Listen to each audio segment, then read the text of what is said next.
You were born in North Korea, and this is your entire life. You don't know what freedom tastes like because you've never been hungry for it. You can't miss something you never knew existed. And that's exactly what makes this story so terrifying. This is your life. From the moment you took your first breath, every single choice, every meal, every word you ever spoke was already decided for you. You just didn't know it yet. You were born in the winter of 1995 in a mid-sized city in North Hamgyong province, in the northeast of the country. Your mother is a teacher. Your father works at a state factory that produces machine parts. Neither of them is rich, but neither of them is starving. Not yet. You arrive in a hospital with flickering lights and no running hot water. The nurse wraps you in a thin cloth and hands you to your mother. She cries. Not from pain, from something she cannot name. Your earliest memory is not a birthday. It's a portrait. Two portraits, actually, hanging side by side on the wall of your living room. Every home has them. Every single home in the entire country. You've never thought to ask why. They're just there, like the walls themselves, like the cold floor beneath your feet on winter mornings. They watch you eat, they watch you sleep, and you watch them back, because that's what you do. Your mother teaches you to bow before you learn to walk in a straight line. Your father is a quiet man. He comes home every evening smelling like metal and cigarettes. He never raises his voice. He never complains. And there is something in the way he looks at the walls sometimes, just a half second too long, that you won't understand until you're much older. Much, much older. It is 2000. You are 5 years old, and this is the first time you feel real hunger. The famine that tore through the country in the late 90s never fully ended. It just shifted, contracted, became something people learned to swallow along with whatever little food they had. Your mother gives you her portion at dinner. You don't question it. Children never do. 2001. You are 6, and school begins. It is the most important thing in your world, not because of what you learn, but because of what it means to belong. Your uniform is pressed every morning. Your shoes are polished. You stand in line with 32 other children, and you recite the names of the leaders together, like a prayer, like breathing, like the most natural thing in the world. Because it is natural. It's the only world you've ever known. Your teacher is a woman named Mrs. Pack. She has kind eyes and a severe mouth. She teaches you to read using sentences like, "The general protects us. We are grateful for our rice." You believe every word. Why wouldn't you? You have no reason not to. By 2003, you were 8, and there's a boy in your class named Chul. He becomes your best friend for one simple reason. He can run faster than anyone, and he always lets you win when the teachers are watching. You two spend your after-school hours kicking a half-deflated ball through the muddy streets near the apartment blocks. You catch frogs by the river in summer. In winter, you slide on the frozen canal using your shoes as skates. He makes you laugh so hard your stomach hurts.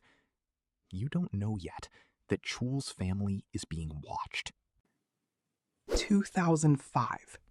You are 10, and you join the Korean Children's Union. You wear a red neckerchief, and you feel proud. Genuinely, deeply proud. You march in formation. You sing songs about the nation, about sacrifice, about loyalty. And here is the part that people outside will never fully understand. The pride is real. The love is real. It was planted in you before you could speak, but that doesn't make it feel any less yours. But then something small happens. something that cracks the edge of the picture, just slightly. That same year, your father brings home a broken radio. He fixes it at the kitchen table on a Sunday evening, turning the dial slowly, looking for the state broadcast. And for 3 seconds, just 3, you hear something else. Music. Different music. A beat you've never heard. Your father shuts it off so fast the chair scrapes the floor. He looks at you. You look at him. Neither of you speaks. And then dinner continues like nothing happened. But you remember that sound for years. 2007.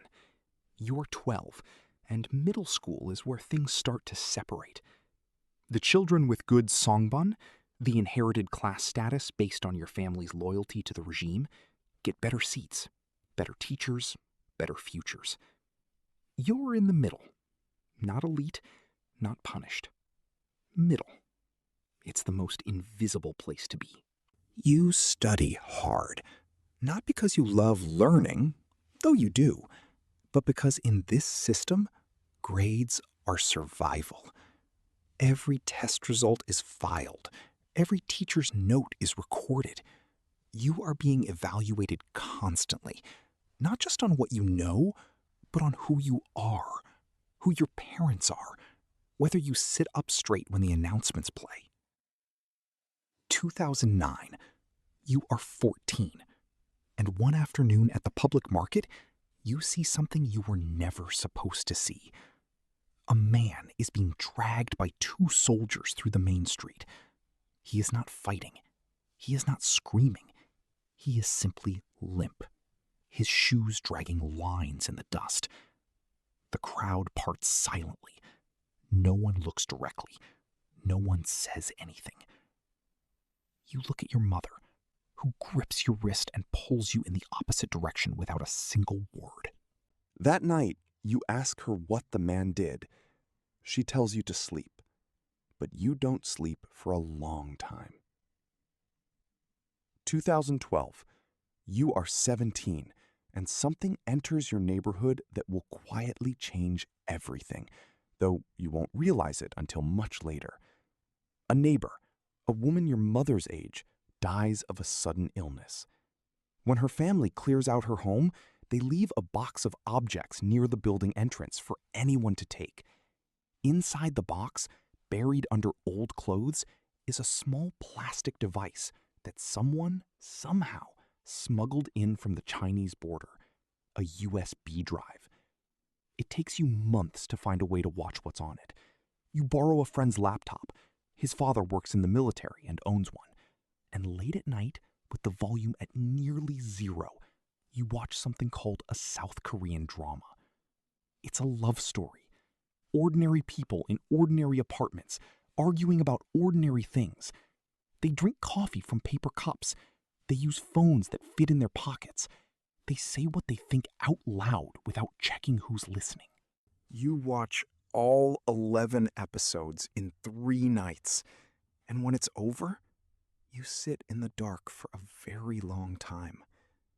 Because the world in that drama doesn't look like a fantasy. It looks like a world that actually exists. And that thought, that quiet, terrifying thought, is the first real crack. 2015. You are 20, and you were assigned a job at the local administrative office, helping process paperwork for food rations and citizen records. It's considered a decent placement. Your mother is relieved.